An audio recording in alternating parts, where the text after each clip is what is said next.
बिस्मिल्लाहिर्रहमानिर्रहीम। अस्सलाम वालेकुम प्यारे दोस्तों, भाइयों बहनों, क्या हाल है? सब ठीक है? अल्लाह पाक से उम्मीद करता हूँ कि सब ठीक ठाक होंगे। जी तो दोस्तों, जैसा कि थंबनेल में आपको बताया है कि 7 से 8 ब्रोकर जो हैं पाकिस्तान स्टॉक एक्सचेंज में जो रजिस्टर्ड हैं, ये अपनी सस्पेंशन के लिए, अपने लाइसेंस की सस्पेंशन के लिए इन्होंने जो है वो अपना SCCP से रब्ता किया है। अब इसके बारे में आपको बताएंगे कि क्या वजह बनी है, क्या मामला हुए हैं कि ये इस तरह का मामला जो है देखने को सामने आया है। ठीक है, मार्केट में इसको लेके तहलका मच गया है कि वो कौन कौन से ब्रोकर्स हैं और ऐसा क्यों मामला हो गया, क्यों हो गया, सब कुछ आपको बताया जाएगा।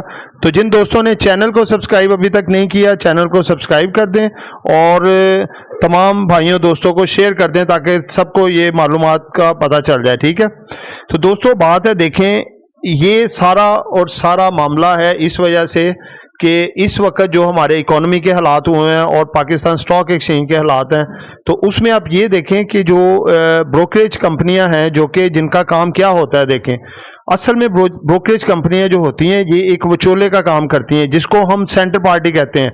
जैसे मिसाल के तौर पे बैंक है, बैंक में आपने किसी भी जगह पे पैसा जमा करवाना है तो आप बैंक को जमा करवाते हैं, वो फिर उधर ट्रांसफर करते हैं। ठीक है, अगर उन्होंने आपको पैसा भेजना है वो बैंक में जमा कराते हैं, वो बैंक आपको ट्रांसफर करता है। मिसाल मैं आपको देता हूँ, एक यूनिवर्सिटी है दूसरे मुल्क में, आप बैंक को पैसा जमा करवा रहे हैं, वो दूसरे मुल्क में वो फलां जगह पे जहाँ पे होता है वो ट्रांसफर कर देती है।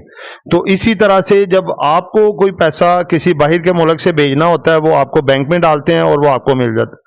तो दोस्तों इसी तरह से ब्रोकरेज कंपनियां ये काम करती हैं। जब आप लोगों ने शेयर्स खरीदने होते हैं, आप डायरेक्ट नहीं खरीद सकते पाकिस्तान स्टॉक एक्सचेंज से, आपको किसी ना किसी ब्रोकरेज कंपनी का या सिक्योरिटी कंपनी का जो है सहारा लेना पड़ता है, उधर अकाउंट खुलवाना पड़ता है, उधर अकाउंट खुलवाते हैं, फिर जाके वो आप ब्रोकर के थ्रू आप वो चीज़ खरीद सकते हैं।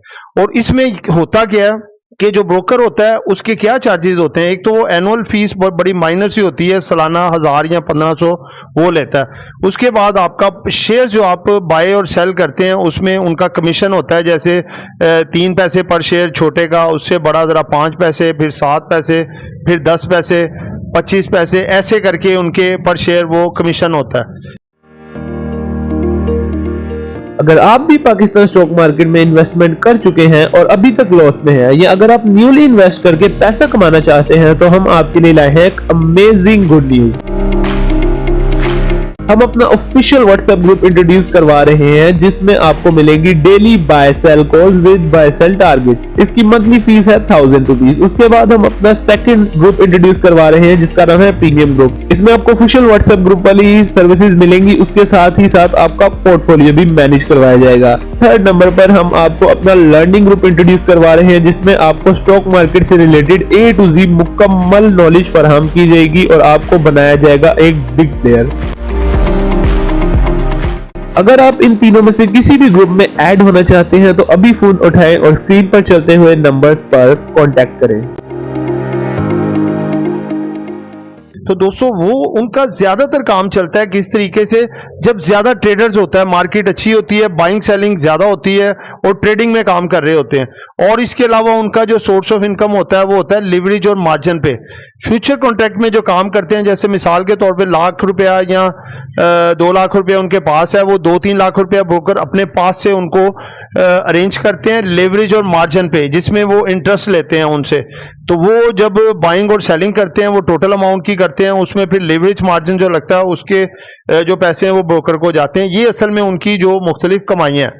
बाकी सिर्फ काम उनका ये होता है कि उन्होंने वो एक सेंटर पार्टी होती है पाकिस्तान स्टॉक मार्केट से खरीदारी करके वो शेयर होल्डर को देती है। ठीक है, तो NCCPL एक और इदारा है जो है नेशनल क्लियरिंग सेंटर, वो होता है जी अपना जो पैसे का लेन देन बीच में करता है सारा कुछ, कि कितने का आया, कितने ब्रोकर की फीस गई, कितना कैपिटल गेन टैक्स कटा, वो सारा कुछ डिटेल उसमें होती है। तो दोस्तों देखें कि इतने भी मामला नहीं चल रहे इस वक्त उनके, क्योंकि ट्रेडर्स बिल्कुल ये ट्रेडिंग से दूर हुए हैं क्योंकि मार्केट के हालात नहीं है, और जो बाय सेल से भी चूंकि लोगों का इस वक्त होल्डिंग पे बहुत सी चीजें पड़ी हैं, सेल भी नहीं कर रहे क्योंकि लॉस में है, तो वो कैसे सेल करेंगे, उन्हें कमीशन की मद में भी पैसा नहीं आ रहा, और कई तो इन्वेस्टर छोड़ के जा रहे हैं स्टॉक मार्केट को क्योंकि उनका वहां पे कोई सिस्टम वगैरह नहीं बन रहा, वो लॉस दिन ब दिन गेन कर रहे हैं, लॉस को पोस्ट कर रहे हैं, तो इस वजह से उनके जो है इस वक्त बहुत ज्यादा मंदी के हालात हैं, जिस वजह से जो है अपना ये मामला हुआ इस तरह से कि 7 से 8 जो ब्रोकर हैं उन्होंने अप्लाई किया कि हमारे लाइसेंस को कैंसिल कर दिया जाए ताकि हम जो जो मामलात हैं उनको खुश सरूबी से निपटा के तो फारिग हो सकें। ठीक है, तो दोस्तों ये अब आप खुद देख सकते हैं वो कौन कौन से ब्रेकर हैं, वेबसाइट पे होगा तो आप उसको तवज्जो फरमा सकते हैं। ठीक है, तो दोस्तों इसके साथ ही आपसे इजाजत चाहता हूँ, ढेरों दुआ में याद रखिएगा। आपका दोस्त, आपका खादिम, आपका मुखलिस आमिर शहजाद। अल्लाह हाफिज।